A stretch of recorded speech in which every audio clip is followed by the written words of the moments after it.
এই বাচ্চার কথা কেউ মনে রাখবে না, এই বাচ্চাটার কথা কেউ মনে রাখবে না। 3 মাস পরে, 6 মাস পরে, 1 বছর পরে আরও নতুন ইস্যু আসবে, আরও নতুন পাপ হবে, আরও বড় বড় ঘটনা ঘটবে।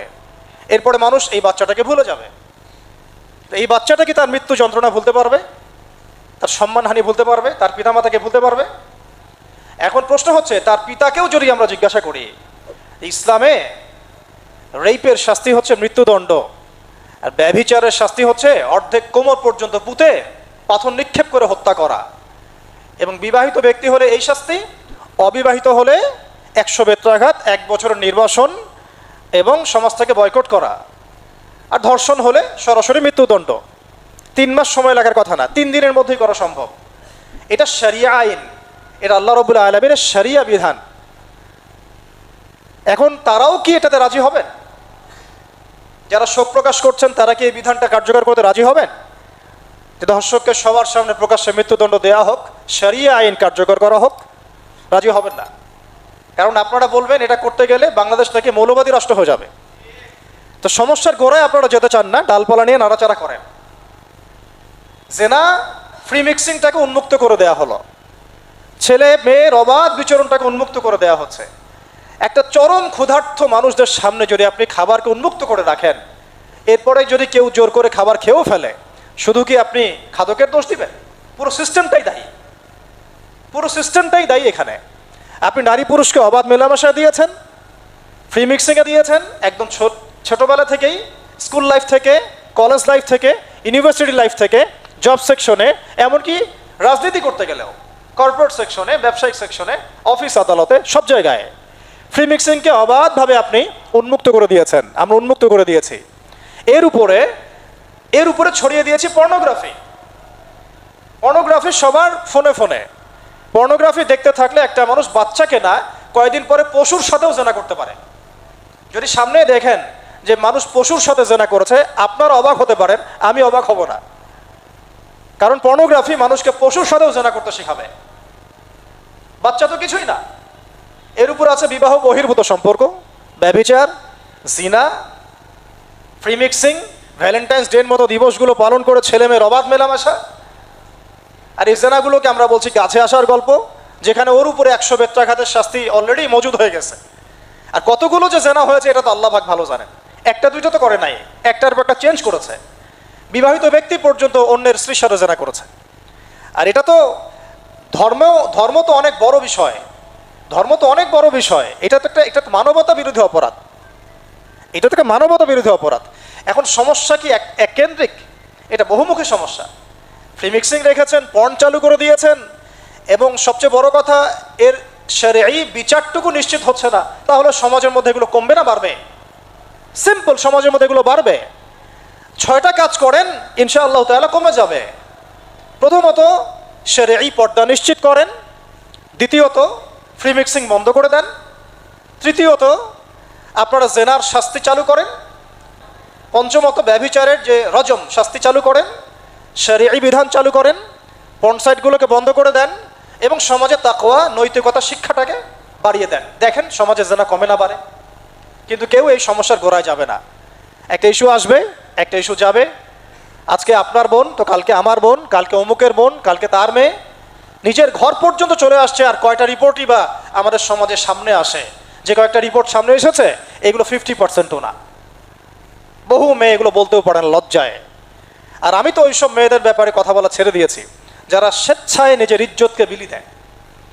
তাদেরকে আমি আমার বোন পরিচয় দিতে লজ্জাবোধ করি। সমাজ থেকে গায়রত, ব্যক্তিত্ব, পর্দা, শালীনতা, হিজাব এগুলো উঠিয়ে দেওয়া হয়েছে। আপনারা কি দ্বীনি অঙ্গনের তসলিমা নাসরিন হতে চান নাকি? তারা কি দ্বীনি অঙ্গনে তসলিমা নাসরিন হতে চান? কেন আপনি একটা ছেলের সাথে হারাম সম্পর্কে জড়াবেন? কেন প্রেম করতে যাবেন? কেন আপনি তার সাথে বাইকে করে ঘুরতে যাবেন? কেন আপনি আপনার বন্ধুদের সাথে ফ্রি মিক্সিংয়ে ঘুরতে চলে গেলেন? 3 দিনের রাস্তা, 7 দিনের রাস্তা, 10 দিনের রাস্তা, অথচ আপনার উপর হজও ফরজ না মাহারাম ছাড়া। না আপনি পর্দা মানছেন, না মাহারাম মানছেন। আর সমাজে না আছে ইসলামী শরিয়া আইন অনুযায়ী বিচার, আর না আছে পর্ন বন্ধের উদ্যোগ, আর না আছে ফ্রি মিক্সিং বন্ধের উদ্যোগ। তো আপনার ইজ্জত চলে গেলে কে ফিরাই দেবে আপনাকে? আমি তো আপনার ভালোর জন্যই কথা বলছি। সমস্যা হচ্ছে আমরা সমস্যার গোড়ায় যেতে চাচ্ছি না। আজকে এই কথাটা আমি এখানে বলতে চাই নাই, শুধু কথা প্রসঙ্গে চলে আসছে যে এই যে মেয়েটা কাতরাতে কাতরাতে মারা গেল আজকে, আপনারা দেখে নিয়েন 3 মাসের মধ্যে এই মেয়েটাকে সবাই ভুলে যাবে। সমস্যার গোড়ায় আসেন। সমস্যার গোড়া হচ্ছে আল্লাহর জমিনে আল্লাহর দ্বীন ইসলাম বাস্তবায়ন না হওয়া পর্যন্ত এই মানবতার মুক্তির কোনো রাস্তা নাই। আল্লাহর কসম করে বলতেছি, আল্লাহর জমিনে ইসলাম, কোরআন, সুন্নাহ, রাসূলের আদর্শ বাস্তবায়ন হওয়ার আগ পর্যন্ত এই জাতির স্বাধীনতা বলে কোনো শব্দ নাই। এই মানবতার মুক্তির কোনো পথ নাই। কেউ আমরা স্বাধীন না, কেউ আমরা আমাদের ইনসাফ ন্যায্য অধিকারটুকু পাবো না। কালকে আপনার ঘরে এই সমস্যাগুলো আসলে আপনি এটাকে প্রতিহত করতে পারবেন না। বিচার চেয়ে বেড়াবেন এক মন্ত্রণালয় থেকে আরেক মন্ত্রণালয়ে, ফাইল ঘুরতে থাকবে, আপনার কেস বন্ধ হয়ে যাবে, আপনার বোনের ইজ্জত ফিরে আসবে না। আর রাসূল সাল্লাল্লাহু আলাইহি ওয়াসাল্লামের জামানায় আপনি আমাকে রেপের ঘটনা দেখান কয়টা ঘটেছে? সাহাবীদের জামানায় রেপের ঘটনা দেখান কয়টা ঘটেছে? জেনার ঘটনা দেখান না কয়টা ঘটেছে? ব্যভিচার কয়টা ঘটেছে? চুরি বা কয়টা হয়েছে? ধর্ষণ কয়টা হয়েছে? ডাকাতি কয়টা হয়েছে? একটা দুইটা রেয়ার আপনি ঘটনা দেখাতে পারবেন। এবং যখন সেই ঘটনা ঘটেছে ইনস্ট্যান্ট দেন এন্ড দেন নবী সাল্লাল্লাহু আলাইহি ওয়াসাল্লাম শরীয়ত আইন বাস্তবায়ন করেছেন। তিনি শুধু মানুষকে তাকওয়ার ওয়াজ নসিহত করেন নাই, বরং আল্লাহর আইনও বাস্তবায়ন করেছেন। এই দুইটা সমানুপাতিকভাবে চলতে হবে সমাজের মধ্যে। শুধু তাকওয়ার ওয়াজ করেই সব বন্ধ করা যাবে না, আইনও বাস্তবায়ন করতে হবে। তখন দেখবেন সমাজ সমান্তরালভাবে চলবে। একটা আলোকিত সমাজ বিনির্মাণের দিকে আমরা হাঁটতে পারবো ইনশাআল্লাহ। শুধু আমি ওয়াজ করে যাব, আইনের কোনো বাস্তবায়ন নাই, আবার আইন বাস্তবায়ন নিয়ে কথা বলবো, তাকওয়ার কোনো সমাজ নাই, এভাবে হবে না। দুটো একসাথে চলতে হবে। আমরা দুটো থেকেই সমাজকে বিচ্ছিন্ন করে ফেলছি। স্কুল লাইফ থেকে তাকওয়ার শিক্ষাটাকে আস্তে আস্তে শেষ করে ফেলছি। আমি তো দেখালাম তাকওয়া তো শিখবেন আপনি কোরআন থেকে, হাদিস থেকে, সিরাত থেকে, সেটাই তো আমরা পড়ি নাই। আমি চ্যালেঞ্জ করতে পারি আমাদের স্টুডেন্টদেরকে, আল কোরআনুল কারীমের 10টা সূরার অর্থ তারা বলতে পারবেন না। হাদিসের মধ্যে 100টা হাদিস তারা মুখস্থ বলতে পারবেন না। রাসূল সাল্লাল্লাহু আলাইহি ওয়াসাল্লামের পবিত্র জীবনী তারা 20 বছরে একটা কিতাবও একাডেমিক্যালি পড়েন নাই। ইসলামের ইতিহাসের একটা কিতাব একাডেমিক্যালি পড়ানো হয় নাই। তাজকিয়া সংক্রান্ত একটা কিতাব পড়ানো হয় নাই। ফিকহের উসুলে ফিক ছাড়া আপনি কিভাবে চলবেন? ফিকহের একটা কিতাব পড়ানো হয় নাই। তাহলে এই জাতিটাকে আপনি কিভাবে ইসলামের দিকে নিয়ে আসবেন? শিক্ষা ছাড়া। শিক্ষা না থাকলে, ইলম না থাকলে আমল কিভাবে আসবে? আমল না থাকলে তাজকিয়া কিভাবে আসবে? তাজকিয়া না থাকলে আত্মশুদ্ধি কেমনে আসবে? আর কিভাবে আমরা সৎ পথে থাকবো, অসৎ পথ থেকে দূরে থাকবো? কিভাবে আমাদের মধ্যে আল্লাহ ভীতি জাগ্রত হবে? আর আল্লাহ ভীতি যদি জাগ্রত না হয়, আমি গুনাহ থেকে কেন দূরে থাকবো? যার মধ্যে আল্লাহর ভয় নাই সে গুনাহ থেকে কেন দূরে থাকবে? তার মধ্যে তো আল্লাহর ভয় নাই। তা আমরা তাকওয়া বিবর্জিত সমাজ প্রতিষ্ঠার দিকে এত মেহনত করেছি বিগত প্রায় 50, 60, 70 বছর থেকে। কিন্তু আগামীর বাংলাদেশে আমরা এটা আর দেখতে চাই না। আমরা আগামীর বাংলাদেশে দেখতে চাই প্রত্যেকটা সেক্টরে যেন তাকওয়া নিশ্চিত হয় এমন ব্যবস্থা গ্রহণ করতে হবে। এবং একই সাথে আল্লাহ রাব্বুল আলামিনের জমিনে আল্লাহর বিধানগুলোও বাস্তবায়ন করতে হবে। শুধু তাত্ত্বিক কথাবার্তা বলে, দুঃখ প্রকাশ করে, শোক প্রকাশ করে কোনো লাভ হবে না, যতক্ষণ পর্যন্ত না আমরা আল্লাহ পাকের জমিনে তার আইন এবং বিচারগুলোকে বাস্তবায়ন করতে পারবো। আর আল্লাহর কসম করে বলছি, আল্লাহর জমিনে আল্লাহর বিধান বাস্তবায়ন হলে সমাজে পাপের হার তো কমে আসবেই। সমাজে পাপের হার তো কমে আসবে। কোনো কাফের, মুশরিক, মুরতাদ জনগোষ্ঠী আমাদের দিকে চোখ তুলে তাকাতে পারবে না ইনশাআল্লাহ। আমাদেরকে দাসত্ব শৃঙ্খলে আবদ্ধ করতে পারবে না ইনশাআল্লাহ। সব কথার শেষ কথা ভাই, যে আমরা দুনিয়াতে এসেছি লিমিটেড টাইমের জন্য। এই সময়টুকুতে যদি আমরা হেলায় ফেলায় দুনিয়ার জীবনটাকে নষ্ট করি, আমাদের দিনটাকে ঠাট্টা ছলে গ্রহণ করি, কোরআনকে মূল্যায়ন না করি, হাদিসকে মূল্যায়ন না করি, আল্লাহর দেয় এই সুযোগগুলো, রমাদান, এই কোরআন, এই তারাবি, এই তাহাজ্জুদ, এই সাদাকা, এই তাকওয়া, এগুলোকে মূল্যায়ন না করি, তাহলে ক্ষতিগ্রস্ত আমরা হব, আর কেউ হবে না।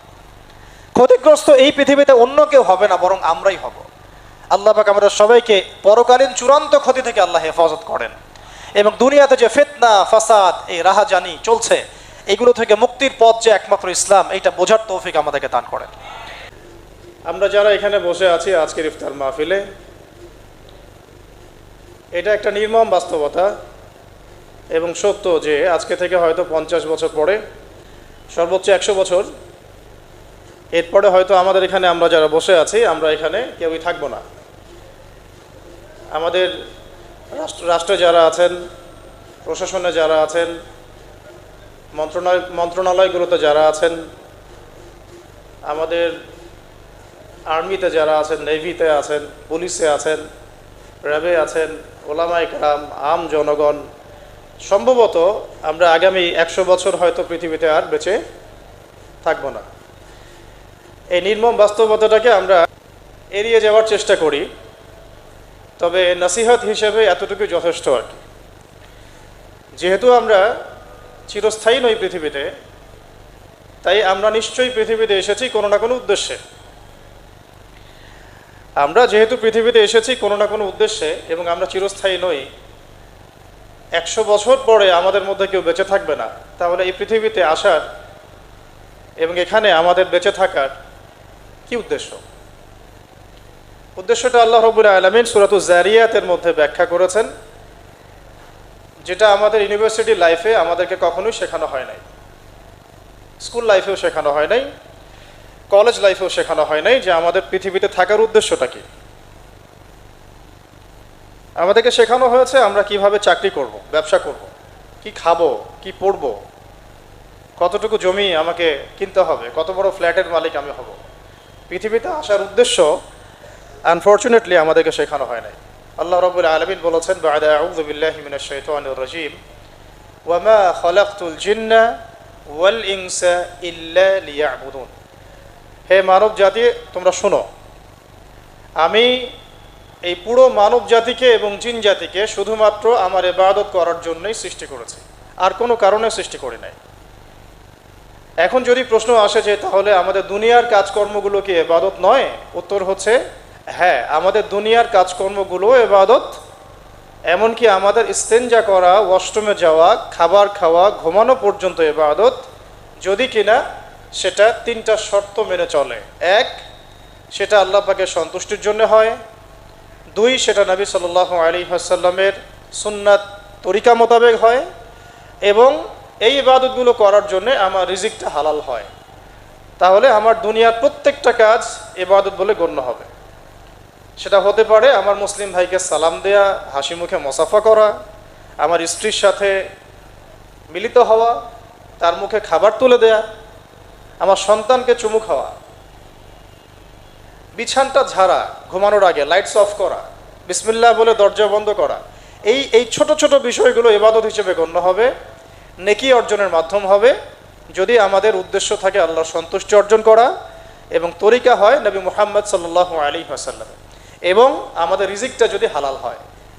অর্থাৎ আমাদের জীবনের প্রতিটা কাজ হোক সেটা ধর্মীয় ক্ষেত্রের, অথবা বৈষয়িক, অথবা শিক্ষা, অথবা সংস্কৃতি, অথবা অর্থনীতি কিংবা রাজনীতি, প্রত্যেকটা ডিপার্টমেন্টের কাজ ইবাদত হিসেবে গণ্য হবে যদি কিনা কাজগুলো আল্লাহর সন্তুষ্টির জন্য হয়, রাসূলুল্লাহ সাল্লাল্লাহু আলাইহি ওয়াসাল্লামের সুন্নাত তরিকা মোতাবেক হয়,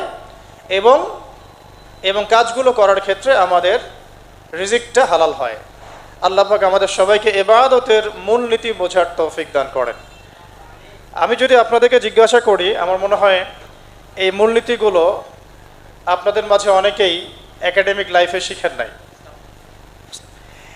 এটা আমাদের জন্য আফসোসের, এবং আমি বারবার স্ট্রংলি একটা কথা বলি যে আমাদের শিক্ষা সিস্টেমটা ফেল করেছে আমাদের তরুণ প্রজন্মকে আল্লাহ চেনাতে, পরকাল চেনাতে, তার নবীকে চেনাতে, ইসলামের বেসিক ফান্ডামেন্টাল সম্পর্কে ধারণা দিতে। ইভেন ফরজে আইনের যে জ্ঞানগুলো আছে এই জ্ঞানগুলোও তাদেরকে খুব একটা শেখানো হয় নাই। এই দায়ভার আসলে আমাদের জাতিগতভাবেই আমাদের সবার উপরে বর্তাবে। কাল কিয়ামতের মাঠে আমরা আল্লাহ পাকের সামনে দাঁড়িয়ে কি অ্যান্সার করব, এটা আমাদেরকে আগে থেকে ভাবা উচিত। কারণ আল্লাহ রাব্বুল আলামিন সূক্ষ্ম থেকে সূক্ষ্ম বিষয়ের হিসাব নেবেন। সুম্মা লাতুসআলুন্না ইয়াওমাইযিন আনিন নাঈম। ঠান্ডা পানি দিয়ে ইফতার করব আমরা, এটার হিসাব নেওয়া হবে। ওই এক টুকরা খেজুরের হিসাব নেওয়া হবে। আর যাদেরকে আল্লাহ রাব্বুল আলামিন পুরো জাতির দায়িত্ব দিয়েছেন তাদের হিসাবটা কত করা হবে, এটা আমাদের সবার বোঝা উচিত। এতটুকু নসিহত হিসেবে যথেষ্ট। রাসূলুল্লাহ সাল্লাল্লাহু আলাইহি ওয়াসাল্লাম বলেছেন, আলা কুল্লুকুম রাঈন, তোমাদের প্রত্যেকেই দায়িত্বশীল, ওয়া কুল্লুকুম মাসউলুন আন রাইয়াতিহি, এবং তোমাদের প্রত্যেকেই যার যার দায়িত্ব সম্পর্কে জিজ্ঞাসিত হবে। তো আমার সামনে উপস্থিত তরুণ ভাইরা এবং বোনেরা, সবার আগে রমাদানের যে মৌলিক শিক্ষা, এই পয়েন্টে যাওয়ার আগে আগে জীবনের লক্ষ্য ঠিক করে নেন।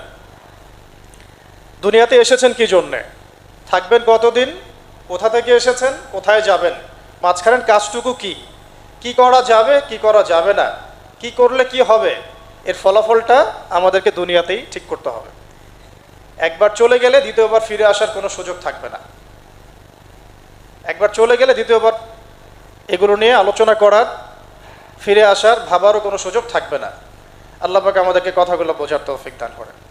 আমরা পৃথিবীতে এসেছি শুধুমাত্র আল্লাহ পাকের ইবাদত করতে।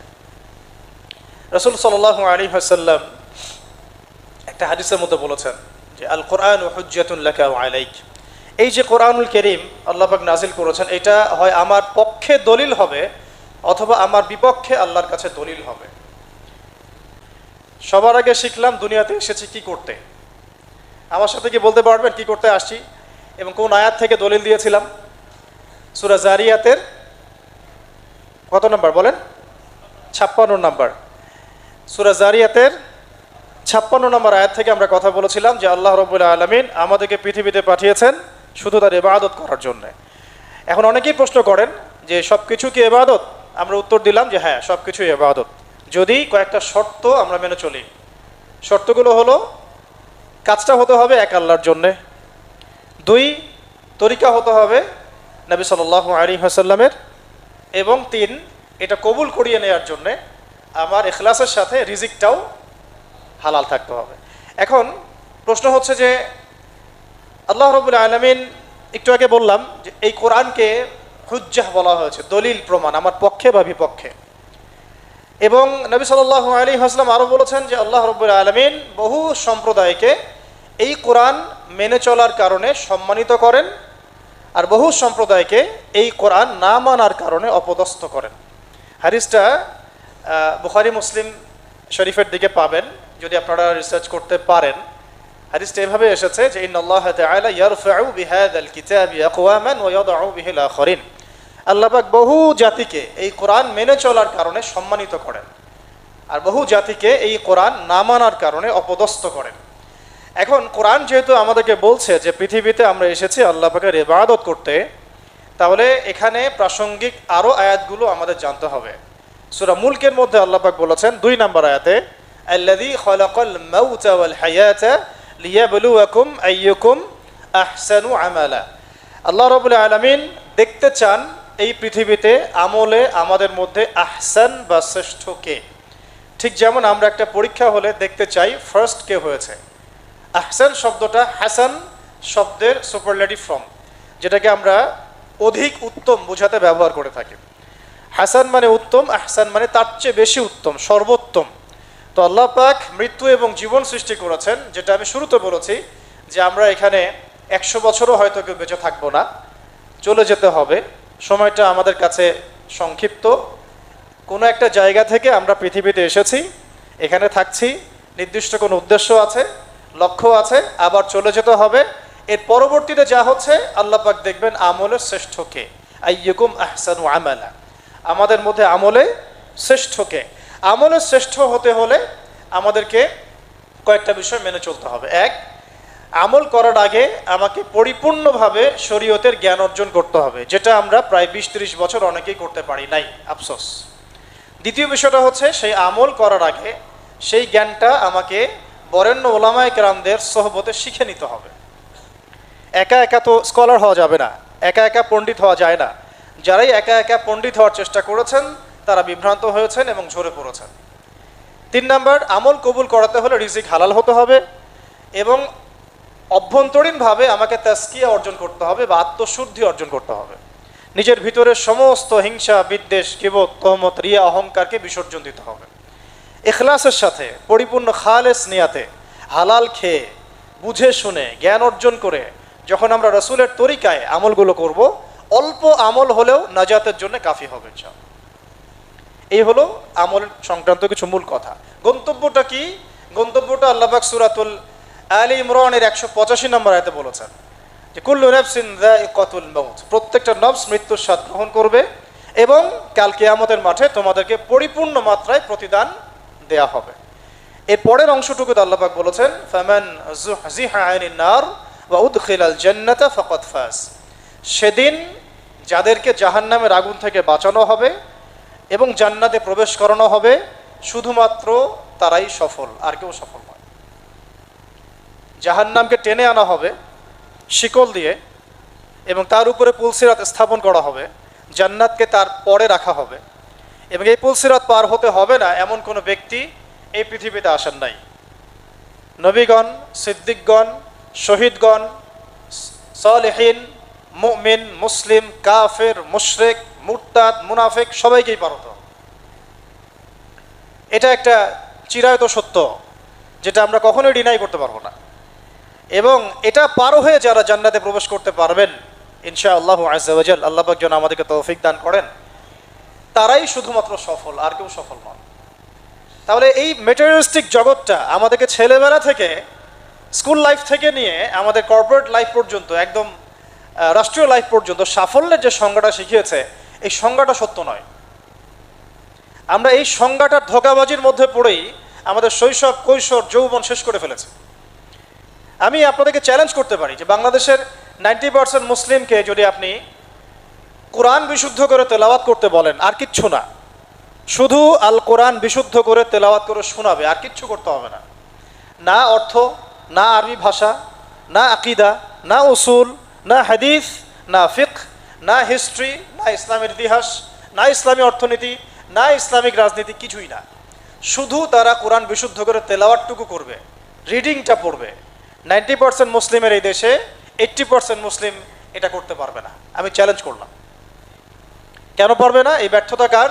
প্রত্যেক ব্যক্তির, প্রত্যেক পিতার, প্রত্যেক মায়ের, প্রত্যেক পরিবারের, প্রত্যেক শিক্ষা প্রতিষ্ঠানের, প্রত্যেক মন্ত্রণালয়ের, প্রত্যেক শিক্ষা সেক্টরের, প্রত্যেক এমপি মন্ত্রীর এবং আমাদের রাষ্ট্রীয় পর্যায়ে যারা দায়িত্বশীল আছেন সেই প্রত্যেক ব্যক্তি এর জন্য দায়ী, যারা আমাদের সমাজকে কোরআন থেকে দূরে রেখেছেন, কোরআন বিবর্জিত সমাজ প্রতিষ্ঠা করেছেন। আর যে 20% মানুষ কোরআন বিশুদ্ধ করে তেলাওয়াতটুকু করতে পারবে, তারা একাডেমিক্যালি শিখে নাই। তারা শিখেছে কোনো মক্তবে, কোনো হুজুরের কাছে, কারো কাছে প্রাইভেট পড়েছে, কখনো কখনো মাদ্রাসায় গিয়েছে, কোনো অনলাইন কোর্স করেছে, বা হেদায়েত বা বুঝ আসার পরে অফলাইনে চেষ্টা করে শিখেছে। তাহলে রাষ্ট্রের কাজটা কি? শিক্ষা মন্ত্রণালয়ের কাজটা কি? শিক্ষা প্রতিষ্ঠানগুলোর কাজটা কি? আর শিক্ষাই বা আসলে কাকে বলে? কোরআন বিবর্জিত কোনো আদর্শ যদি শিক্ষা হতে পারে, তাহলে তো অ্যামাজনের জঙ্গলের মানুষটা অনেক বেশি শিক্ষিত। আপনি কি তাকে শিক্ষিত বলেন? কোরআন বিবর্জিত একটা সমাজ যদি শিক্ষিতই হয়, তাহলে তো সমস্ত কাফের, মুশরিক, মুরতাদ, মুনাফিকরা শিক্ষিত। তাহলে তো ওদেরকে জাহান্নামে যেতে হতো না। আল্লাহ রাব্বুল আলামিন যে বললেন ফামান যুহজিহা আনিন নার ওয়া উদখিলাল জান্নাতা ফাকাদ ফাজ, তাহলে আল্লাহ পাকের ডেফিনেশন অফ সাকসেসটা কি ভুল? আল্লাহ পাকের সাফল্যের সংখ্যা কি ভুল? এরপরে আসেন কোরআনের অর্থ বোঝার বিষয়, এর আদেশ মানার বিষয়, নিষেধ বর্জন করার বিষয়, এর আইনগুলো বাস্তবায়নের বিষয়। সমস্যা হচ্ছে আমরা সমস্যার গোড়ায় যেতে চাই না, আমরা ডালপালা নিয়ে নাড়াচাড়া করি, এইগুলো নিয়েই সমাধান খুঁজতে চাই। কিন্তু আল্লাহ রাব্বুল আলামিন আমাদেরকে সলিউশন দিয়েছেন একদম শেকড় থেকে। এই যে দুনিয়াতে পাঠালাম তোমাদেরকে, লিমিটেড হায়াত আছে, ইবাদত করো, ইবাদতের শর্তগুলো পূরণ করো। তোমাদের কাছে আমি আমার রাসূল মুহাম্মদ সাল্লাল্লাহু আলাইহি ওয়াসাল্লামকে পাঠিয়েছি, তারপরে আর কোনো নবী আসবে না, যার পূর্বেও কোনো গুনাহ নাই, পরেও কোনো গুনাহ নাই, যিনি মাসুম মানুষ, সারাটা জীবন ঢেলে দিয়েছেন আমাদেরকে আল্লাহ চেনানোর জন্যে, রেসালাতের জন্যে, আমাদেরকে জাহান্নাম থেকে বাঁচানোর জন্যে, জান্নাতে প্রবেশ করানোর জন্যে। একটা দোয়া তাকে করতে বলা হচ্ছে দুনিয়াতে, আপনি চান আমি আপনাকে দিব, তিনি বলছেন না, আমি এটা পরকালে আমার উম্মতের সুপারিশের জন্য স্থগিত রাখলাম। তো সেই ব্যক্তিকেও আমাদের সমাজে গালি দেওয়া হয়, আমরা চুপ করে বসে থাকি। সেই ব্যক্তিকেও আমাদের সমাজে গালি দেওয়া হয়, আমরা চুপ করে বসে থাকি, আমরা অফিসিয়াল বিবৃতি পর্যন্ত দিতে পারি না। আমাদের আজকে যে রেপ ইস্যু নিয়ে কথাগুলো উঠেছে, এটা তো অনেক ভয়ঙ্কর ইস্যু অবশ্যই। তার চেয়েও ভয়ঙ্কর ইস্যু হচ্ছে মুসলিম কান্ট্রিতে আল্লাহকে গালি দেওয়া, মুসলিম কান্ট্রিতে রাসূলকে গালি দেওয়া। কই এটা নিয়ে তো আমরা তো সরগরম দেখলাম না, ইল্লা মাশাআল্লাহ গুটি কয়েক মানুষকে দেখলাম। তাহলে আপনারা সমস্যার সমাধান গোড়ায় করতে চাচ্ছেন না, ডালপালায় করতে চাচ্ছেন। এই আসিয়ার ইস্যু আমরা ভুলে যাব, বেশি দিন সময় লাগবে না, 1 মাস 2 মাস হাইয়েস্ট 3 মাস। এর আগেও বহু ইস্যু আমরা এসেছে ভুলে গেছি, একটার পর একটা এসেছে, একটার পর একটা ভুলে গেছি আমরা, এবং যাবো ভবিষ্যতে। লিখে নেন আপনারা, এই বাচ্চার কথা কেউ মনে রাখবে না, এই বাচ্চাটার কথা কেউ মনে রাখবে না। 3 মাস পরে, 6 মাস পরে, 1 বছর পরে আরো নতুন ইস্যু আসবে, আরো নতুন পাপ হবে, আরো বড় বড় ঘটনা ঘটবে। এরপরে মানুষ এই বাচ্চাটাকে ভুলে যাবে। তো এই বাচ্চাটা কি তার মৃত্যু যন্ত্রণা ভুলতে পারবে? তার সম্মানহানি ভুলতে পারবে? তার পিতামাতাকে ভুলতে পারবে? এখন প্রশ্ন হচ্ছে, তার পিতাকেও যদি আমরা জিজ্ঞাসা করি, ইসলামে রেপের শাস্তি হচ্ছে মৃত্যুদণ্ড, আর ব্যভিচারের শাস্তি হচ্ছে অর্ধেক কোমর পর্যন্ত পুঁতে পাথর নিক্ষেপ করে হত্যা করা, এবং বিবাহিত ব্যক্তি হলে এই শাস্তি, অবিবাহিত হলে 100 বেত্রাঘাত, 1 বছরের নির্বাসন এবং সমাজ থেকে বয়কট করা, আর ধর্ষণ হলে সরাসরি মৃত্যুদণ্ড। 3 মাস সময় লাগার কথা না, 3 দিনের মধ্যেই করা সম্ভব। এটা শরিয়া আইন, এটা আল্লাহ রাব্বুল আলামিনের শরিয়া বিধান। এখন তারাও কি এটাতে রাজি হবেন? যারা শোক প্রকাশ করছেন তারা কি এই বিধানটা কার্যকর করতে রাজি হবেন যে ধর্ষককে সবার সামনে প্রকাশ্যে মৃত্যুদণ্ড দেওয়া হোক, শরিয়া আইন কার্যকর করা হোক? রাজি হবেন না, কারণ আপনারা বলবেন এটা করতে গেলে বাংলাদেশ নাকি মৌলবাদী রাষ্ট্র হয়ে যাবে। তো সমস্যার গোড়ায় আপনারা যেতে চান না, ডালপালা নিয়ে নাড়াচাড়া করেন। জেনা ফ্রি মিক্সিংটাকে উন্মুক্ত করে দেওয়া হলো, ছেলে মেয়ের অবাধ বিচরণটাকে উন্মুক্ত করে দেওয়া হচ্ছে। একটা চরম ক্ষুধার্ত মানুষদের সামনে যদি আপনি খাবারকে উন্মুক্ত করে রাখেন, এরপরে যদি কেউ জোর করে খাবার খেয়েও ফেলে, শুধু কি আপনি খাদকের দোষ দিবেন? পুরো সিস্টেমটাই দায়ী, পুরো সিস্টেমটাই দায়ী এখানে। আপনি নারী পুরুষকে অবাধ মেলামেশা দিয়েছেন, ফ্রি মিক্সিংয়ে দিয়েছেন, একদম ছোটবেলা থেকেই, স্কুল লাইফ থেকে, কলেজ লাইফ থেকে, ইউনিভার্সিটি লাইফ থেকে, জব সেকশনে, এমনকি রাজনীতি করতে গেলেও কর্পোরেট সেকশনে, ব্যবসায়িক সেকশনে, অফিস আদালতে, সব জায়গায় ফ্রি মিক্সিংকে অবাধভাবে আপনি উন্মুক্ত করে দিয়েছেন, আমরা উন্মুক্ত করে দিয়েছি। এর উপরে ছড়িয়ে দিয়েছি পর্নোগ্রাফি। পর্নোগ্রাফি সবার ফোনে ফোনে। পর্নোগ্রাফি দেখতে থাকলে একটা মানুষ বাচ্চাকে না, কয়েকদিন পরে পশুর সাথেও জেনা করতে পারে। যদি সামনে দেখেন যে মানুষ পশুর সাথে জেনা করেছে, আপনারা অবাক হতে পারেন, আমি অবাক হব না, কারণ পর্নোগ্রাফি মানুষকে পশুর সাথেও জেনা করতে শেখাবে। বাচ্চা তো কিছুই না। এর উপর আছে বিবাহ বহির্ভূত সম্পর্ক, ব্যভিচার, জিনা, ফ্রি মিক্সিং, ভ্যালেন্টাইন্স ডের মতো দিবসগুলো পালন করে ছেলে মেয়ের অবাধ মেলামেশা। আর এই জেনাগুলোকে আমরা বলছি কাছে আসার গল্প, যেখানে ওর উপরে 100 বেত্রাঘাতের শাস্তি অলরেডি মজুদ হয়ে গেছে। আর কতগুলো যে জেনা হয়েছে এটা তো আল্লাহ পাক ভালো জানেন। একটা দুইটা তো করে নাই, একটার পর একটা চেঞ্জ করেছে। বিবাহিত ব্যক্তি পর্যন্ত অন্যের স্ত্রীর সাথে জেনা করেছে। আর এটা তো ধর্ম তো অনেক বড় বিষয়, ধর্ম তো অনেক বড় বিষয়। এটা তো মানবতা বিরোধী অপরাধ, এটা তো একটা মানবতা বিরোধী অপরাধ। এখন সমস্যা কি এককেন্দ্রিক? এটা বহুমুখী সমস্যা।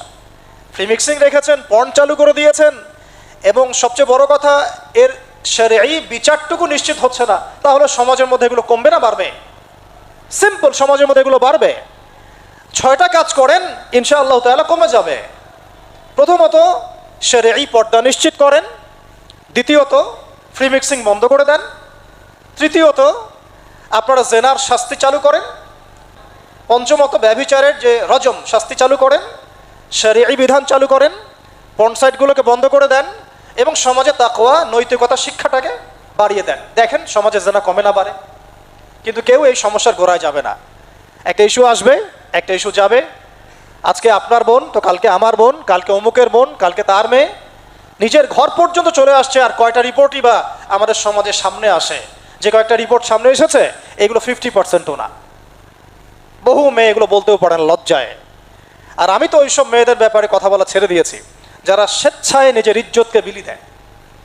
তাদেরকে আমি আমার বোন পরিচয় দিতে লজ্জাবোধ করি। সমাজ থেকে গায়রত, ব্যক্তিত্ব, পর্দা, শালীনতা, হিজাব এগুলো উঠিয়ে দেওয়া হয়েছে। আপনারা কি দ্বীনি অঙ্গনের তসলিমা নাসরিন হতে চান নাকি? তারা কি দ্বীনি অঙ্গনে তসলিমা নাসরিন হতে চান?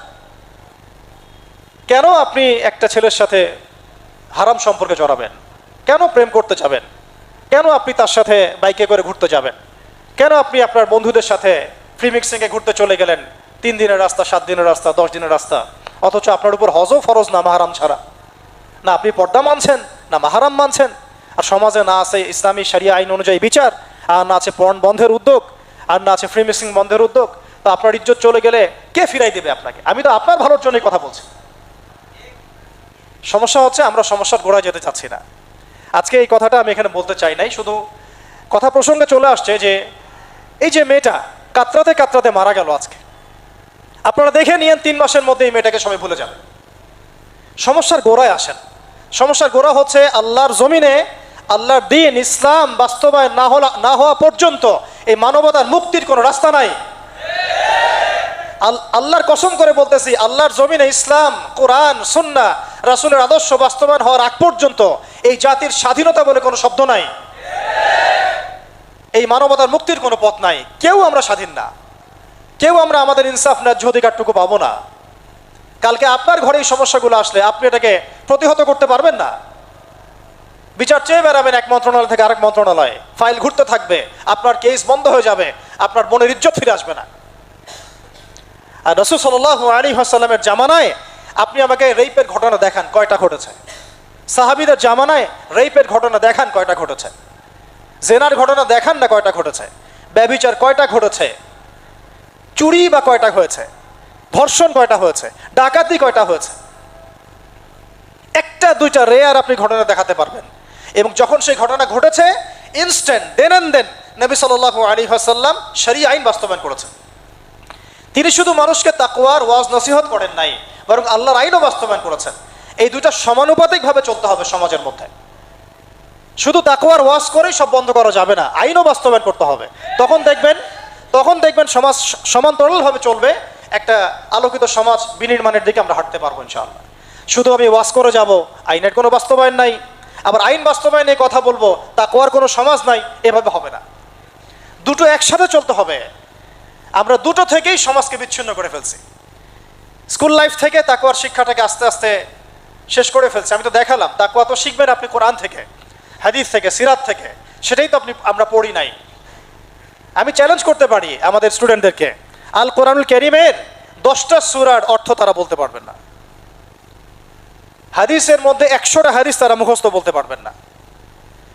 রাসূল সাল্লাল্লাহু আলাইহি ওয়াসাল্লামের পবিত্র জীবনী তারা 20 বছরে একটা কিতাবও একাডেমিক্যালি পড়েন নাই। ইসলামের ইতিহাসের একটা কিতাব একাডেমিক্যালি পড়ানো হয় নাই। তাজকিয়া সংক্রান্ত একটা কিতাব পড়ানো হয় নাই। ফিকহের উসুলে ফিকহ ছাড়া আপনি কিভাবে চলবেন? ফিকহের একটা কিতাব পড়ানো হয় নাই। তাহলে এই জাতিটাকে আপনি কিভাবে ইসলামের দিকে নিয়ে আসবেন? শিক্ষা ছাড়া। শিক্ষা না থাকলে, ইলম না থাকলে আমল কিভাবে আসবে? আমল না থাকলে তাজকিয়া কিভাবে আসবে? তাজকিয়া না থাকলে আত্মশুদ্ধি কেমনে আসবে? আর কিভাবে আমরা সৎ পথে থাকবো, অসৎ পথ থেকে দূরে থাকবো? কিভাবে আমাদের মধ্যে আল্লাহ ভীতি জাগ্রত হবে? আর আল্লাহ ভীতি যদি জাগ্রত না হয়, আমি গুনাহ থেকে কেন দূরে থাকবো? যার মধ্যে আল্লাহর ভয় নাই সে গুনাহ থেকে কেন দূরে থাকবে? তার মধ্যে তো আল্লাহর ভয় নাই। তা আমরা তাকওয়া বিবর্জিত সমাজ প্রতিষ্ঠার দিকে এত মেহনত করেছি বিগত প্রায় 50, 60, 70 বছর থেকে। কিন্তু আগামীর বাংলাদেশে আমরা এটা আর দেখতে চাই না। আমরা আগামীর বাংলাদেশে দেখতে চাই প্রত্যেকটা সেক্টরে যেন তাকওয়া নিশ্চিত হয় এমন ব্যবস্থা গ্রহণ করতে হবে, এবং একই সাথে আল্লাহ রাব্বুল আলামিনের জমিনে আল্লাহর বিধানগুলোও বাস্তবায়ন করতে হবে। শুধু তাত্ত্বিক কথাবার্তা বলে, দুঃখ প্রকাশ করে, শোক প্রকাশ করে কোনো লাভ হবে না, যতক্ষণ পর্যন্ত না আমরা আল্লাহ পাকের জমিনে তার আইন এবং বিচারগুলোকে বাস্তবায়ন করতে পারবো। আর আল্লাহর কসম করে বলছি, আল্লাহর জমিনে আল্লাহর বিধান বাস্তবায়ন হলে সমাজে পাপের হার তো কমে আসবেই। সমাজে পাপের হার তো কমে আসবে। কোনো কাফের, মুশরিক, মুরতাদ জনগোষ্ঠী আমাদের দিকে চোখ তুলে তাকাতে পারবে না ইনশাআল্লাহ। আমাদেরকে দাসত্ব শৃঙ্খলে আবদ্ধ করতে পারবে না ইনশাআল্লাহ। সব কথার শেষ কথা ভাই, যে আমরা দুনিয়াতে এসেছি লিমিটেড টাইমের জন্য। এই সময়টুকুতে যদি আমরা হেলায় ফেলায় দুনিয়ার জীবনটাকে নষ্ট করি, আমাদের দিনটাকে ঠাট্টা ছলে গ্রহণ করি, কোরআনকে মূল্যায়ন না করি, হাদিসকে মূল্যায়ন না করি, আল্লাহর দেয় এই সুযোগগুলো, রমাদান, এই কোরআন, এই তারাবি, এই তাহাজ্জুদ, এই সাদাকা, এই তাকওয়া, এগুলোকে মূল্যায়ন না করি, তাহলে ক্ষতিগ্রস্ত আমরা হব, আর কেউ হবে না। ক্ষতিগ্রস্ত এই পৃথিবীতে অন্য কেউ হবে না, বরং আমরাই হব। আল্লাহ পাক আমাদের সবাইকে পরকালীন চূড়ান্ত ক্ষতি থেকে আল্লাহ হেফাজত করেন, এবং দুনিয়াতে যে ফিতনা, ফাসাদ, এই রাহাজানি চলছে, এগুলো থেকে মুক্তির পথ যে একমাত্র ইসলাম, এইটা বোঝার তৌফিক আমাদেরকে দান করেন। শেষ করার আগে শুধু কয়েকটা 2 মিনিট সময় নিচ্ছি, আমি কয়েকটা জাস্ট পয়েন্ট আপনাদেরকে বলবো। যে রমাদান কেন্দ্রিক এই যে কথাগুলো আসলো, রমাদান কেন্দ্রিক কিভাবে আমরা নিজেদেরকে গড়ে তুলতে পারি। আমরা এদিক ওদিকে ছোটাছুটি করি। আল্লাহ রাব্বুল আলামিন যেহেতু ইবাদত করতে আমাদেরকে পাঠিয়েছেন এবং আমাদের যেহেতু হায়াত কম, এই কারণে আল্লাহ পাক আমাদেরকে ইবাদতের কিছু মৌসুম দিয়েছেন। যেমন লাইলাতুল কদর, এক রাত ইবাদত করলে হাজার রাতের ইবাদতের, হাজার মাসের ইবাদতের নেকি আমার আমল নামে যুক্ত হবে। ঠিক এইরকম একটা মৌসুম রমাদান, যেটা এতটাই বরকতময় যে এখানে জাহান্নামের দরজা পর্যন্ত বন্ধ, জান্নাতের দরজা খোলা, কবরের আযাব এখানে বন্ধ করে দেওয়া হয়েছে, এখানে শয়তানকে শৃঙ্খলাবদ্ধ করা হয়েছে, রহমত, বারাকা, মাগফিরাত অঝোর ধারায় বর্ষিত হচ্ছে। এই মাসেই কোরআন নাজিল হয়েছে। এক একটা সওম চলে যাচ্ছে, এটা তো বিচ্ছেদ, আমাদের সাথে বিচ্ছেদ। এক একটা রাত, এক একটা তারাবি, এই রোজারত অবস্থায় দোয়া কবুল হয়। এই রমাদানেই কেবলা পরিবর্তন, বদরের যুদ্ধ, মক্কা বিজয়, কত ঘটনা ঘটে গেছে। তো এই রমাদানটা কেন দিয়েছেন আল্লাহ রাব্বুল আলামিন, আয়াতটার শেষের দিকে আপনারা দেখতে পারবেন। আমি যে কথাটা এতক্ষণ ধরে বললাম গলা ফাটিয়ে, কুতিবা আলাইকুমুস সিয়াম কামা কুতিবা আলাল লাযিনা মিন ক্বাবলিকুম লাআল্লাকুম তাত্তাকুন, এই অংশটুকুই নোটিসেবল, যে তোমাদের উপরে সওমকে ফরজ করা হয়েছে ঠিক যেভাবে আগের জাতিগুলোর উপরে হয়েছিল, লাআল্লাকুম তাত্তাকুন, যাতে তোমরা তাকওয়া অবলম্বন করতে পারো, তোমরা যাতে মুত্তাকি হতে পারো। এটাই মূল কথা, যাতে আমরা মুত্তাকি হতে পারি। কিভাবে হব? এখন যদি আপনার সামনে একটা পানির গ্লাস আমি রেখে দিই, আপনি খাবেন না, আপনি ইফতার রেখে দিলেও খাবেন না। কেন খাবেন না? আপনি জানেন আল্লাহ আমাকে দেখছেন, আমাকে শুনছেন। এই চেতনাটার নাম আল্লাহ কনসিয়াসনেস। আল্লাহ কনসিয়াসনেস, এই চেতনাটা আল্লাহ রাব্বুল আলামিন শুধু আমাদের সওমরত অবস্থায় চান না, আল্লাহ পাক এই চেতনাটা আমাদের সারা জীবনে চান। জীবনের প্রত্যেকটা ক্ষেত্রে যেন আমরা ফিল করি আল্লাহ আমাকে দেখছেন, আল্লাহ আমাকে শুনছেন। না আমি জেনা করতে পারবো না, না আমি ফ্রি মিক্সিংয়ে যেতে পারবো না, না আমি সুদ খাইতে পারবো না, না আমি ঘুষ খাইতে পারবো না, আমি দুর্নীতি করতে পারবো না, আমি আল্লাহ বিরোধী কোনো আইন বাস্তবায়ন করতে পারবো না, আমি কোনো ব্যভিচার করতে পারবো না, ধর্ষণ করতে পারবো না, বেপর্দায় চলতে পারবো না, বেনামাজি থাকতে পারবো না, হারাম খাইতে পারবো না, আমি শিরক করতে পারবো না, কুফরে যেতে পারবো না, বেদাতে যেতে পারবো না, আমি ইসলাম বিরোধী কোনো কাজই করতে পারবো না। এই যে চেতনা, আল্লাহ আমাকে দেখছেন, আমাকে শুনছেন, এটাই হচ্ছে তাকওয়া। আর আমি বেশি করে নামাজ পড়বো, রোজা রাখবো, হজ করব, যাকাত দিব, সামর্থ্য হলে আমি দান সাদাকা করব, কোরআন তেলাওয়াত করব, জিকির আজগার করব, তাসবিহ তাহলিল করব, সৎ কাজে আদেশ করব, অসৎ কাজে নিষেধ করব, আদর্শ পরিবার করব, আমি হালাল খাবো, আমার সন্তানদেরকে মানুষ করব, আমি আল্লাহর জন্য জীবন দেওয়ার মানসিকতা রাখবো, দাওয়াতের মেহনত করব, তাবলীগ করব, প্রয়োজনে জিহাদ করব, আল্লাহর জন্য আমি আমার জান মাল সময় শ্রম সব ঢেলে দেব। কেন? আল্লাহ আমাকে দেখছেন, আল্লাহ আমাকে শুনছেন। লাআল্লাকুম তাত্তাকুন, যাতে তোমরা তাকওয়া অবলম্বন করতে পারো, এটাই উদ্দেশ্য। এটা শুধু রোজা রাখা অবস্থায় আমাদেরকে শেখানোর উদ্দেশ্য নয়, আমাদের পুরো জীবনে যেন আমরা এটাকে বাস্তবায়ন করি, এটা উদ্দেশ্য। আল্লাহ পাক আমাদের সবাইকে তাকওয়া অবলম্বন করার তৌফিক দান করেন। একটা স্টেটমেন্ট দিয়েছেন নবী সাল্লাল্লাহু আলাইহি ওয়াসাল্লাম, আনতা আবুদুল্লাহ কাআন্নাকা তারাহ, তুমি এমনভাবে আল্লাহর ইবাদত করো যেন তুমি আল্লাহকে দেখছো।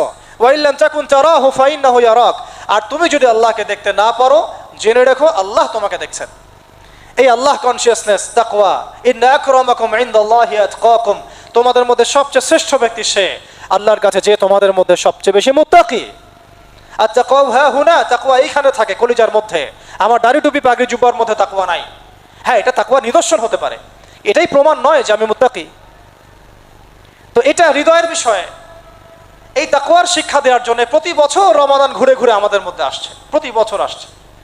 সারা বছর এদিক ওদিকে চলে গেছো, আসো ঘরে ফিরে আসো, ঘরে ফিরে আসো, আল্লাহর কাছে ফিরে আসো, তোমার জীবনের মূল লক্ষ্যে ফিরে আসো, উদ্দেশ্যে ফিরে আসো, আসো আল্লাহর কাছে আসো, রাসূলের কাছে আসো, দ্বীনের কাছে আসো, কোরআনের কাছে আসো, এবং এটাকে ধারণ করে সমাজের মধ্যে তুমি তোমার আদর্শের প্রচার ঘটাও, আল্লাহর জমিনে দ্বীনটা কায়েম করো, বাস্তবায়ন করো। কায়েম তুমি করতে না পারলেও এই রাস্তায় চলতে চলতে তোমার মৌত হয়ে যাক, তারপরে এই রাস্তাই তোমার জন্য শ্রেষ্ঠ রাস্তা। আলহামদুলিল্লাহ, এটাই তাকওয়ার শিক্ষা। আর রমাদান মাসে আর কি আপনারা জানেন, কোরআন নাজিল হয়েছে। শুরুতে কয়েকটা কথা বললাম। রমাদান মাসে যদি আমরা কোরআন শিখতে না পারি, ভাই আমাদের চাইতে ব্যর্থ কোনো জাতি নাই। আপনাদেরকে একটা কোশ্চেন করি, 2 মিনিট, যে রমাদান মাস কেন মহিমান্বিত? সিম্পল, শাহরু রমাদান আল্লাযী উনজিলা ফীহিল কুরআন, রমাদান সেই মাস যেই মাসে কোরআন নাজিল হয়েছে। কি উদ্দেশ্যে নাজিল হয়েছে? হুদাল লিন্নাস, পুরো মানব জাতির জন্য হেদায়েত, ওয়া বাইয়িনাত, এবং এটা হচ্ছে বাইয়িনাতি মিনাল হুদা, এটা হচ্ছে সুস্পষ্ট দলিল এবং প্রমাণ, ওয়াল ফুরকান, সত্য মিথ্যা ন্যায় অন্যায়ের চূড়ান্ত মানদণ্ড এটা। কে মানে কোরআনকে সত্য মিথ্যার চূড়ান্ত মানদণ্ড হিসেবে? জিজ্ঞাসা করেন, আপনি রাষ্ট্রকে জিজ্ঞাসা করেন মদ হালাল না হারাম, আপনি কি এই বিষয়ে কোরআনকে চূড়ান্ত মানদণ্ড হিসেবে মানেন? উত্তর দিবে না। জনগণকে আমরা চূড়ান্ত মানদণ্ড হিসেবে মানি, নাউযুবিল্লাহি মিন যালিক। সুদকে কি হালাল হারামের ক্ষেত্রে আপনি কোরআনের মানদণ্ডে মানেন? অ্যান্সার দিবে না, জনগণের মানদণ্ডে মানি। জিনার লাইসেন্সকে কি মানেন? না, জনগণের মানদণ্ডে মানি। আমরা কি আদৌ মেনেছি যে কোরআন বাইয়িনাত এবং ফুরকান? আল্লাহ পাক আমাদেরকে বোঝার তৌফিক দান করেন, আমিন। আমাকে শেষ করতে হচ্ছে, তো শেষ কথা হচ্ছে ভাই, আল কোরআন এই মাসে নাজিল হয়েছে। সো এই মাসে আল কোরআন শিখতেই হবে এবং কোরআনের হক আদায়ের প্রত্যয় ব্যক্ত করতে হবে। রাজি আছি ইনশাআল্লাহ? 6টা কাজ আমরা করবো ইনশাআল্লাহ। রাজি আছি ইনশাআল্লাহ? 1, আল কোরআনের বিশুদ্ধ তেলাওয়াত শিখতেই হবে। রাজি আছেন তো ইনশাআল্লাহ? শিখতেই হবে। কিভাবে শিখবেন এটা আপনার মাথা ব্যথা, এটা আপনার মাথা ব্যথা। 2, এর অর্থ বুঝতে হবে। 3, আদেশ মানতে হবে। 4, নিষেধ বর্জন করতে হবে। 5, কোরআনের দাওয়াত মানুষের ঘরে ঘরে প্রচার করার দায়িত্ব আপনাকে নিতে হবে। এই দায়িত্ব শুধু আমার না, আমাদের না, আপনারও দায়িত্ব আছে। এবং 6, আল কোরআন কারীমের আদেশ নিষেধ হুকুম আহকাম বাস্তবায়নের জন্য আমাদের সবাইকে সম্মিলিতভাবে চেষ্টা করতে হবে। আল্লাহ পাক আমাদের সবাইকে রমাদানের হক আদায় করার তৌফিক দান করেন, রমাদান মাসে তাকওয়া অবলম্বন করার তৌফিক দান করেন, এই তাকওয়ার শিক্ষা সারা বছর ধরে রাখার তৌফিক দান করেন এবং রমাদান মাসে নাজিলকৃত এই কোরআনের হক আদায় করার তৌফিক দান করেন। আজকের মধ্যে এখানে শেষ করছি। ইনশাআল্লাহ কোনো একদিন আরও বিস্তারিত কথা হবে ইনশাআল্লাহ। আল্লাহ পাক আমাদের সবাইকে আলোচনাগুলো শুনে বুঝে আমল করার তৌফিক দান করেন, আমিন।